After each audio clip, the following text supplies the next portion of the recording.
Merhaba arkadaşlar. Welcome back to Turkish Language Academy, your favorite place to learn Turkish, step by step. Today's lesson is super simple and useful.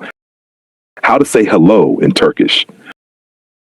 The most common way to say hello in Turkish is Merhaba, Merhaba, Merhaba.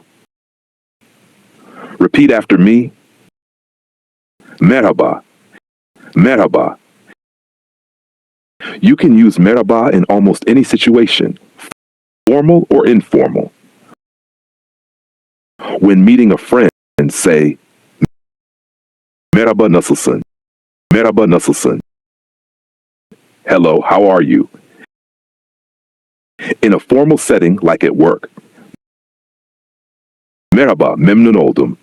Merhaba, memnun oldum. Hello, nice to meet you. Want to be more casual? You can also say Selam, hi. Selam, hi. Quick recap. Merhaba means hello. Merhaba means hello.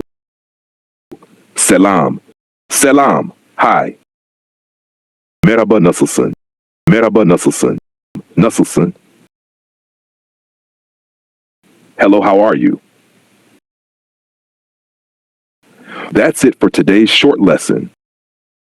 I hope you liked today's video.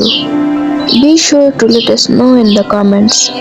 Don't forget to like, share and subscribe to Turkish Language Academy. Thanks for watching. Görüşürüz.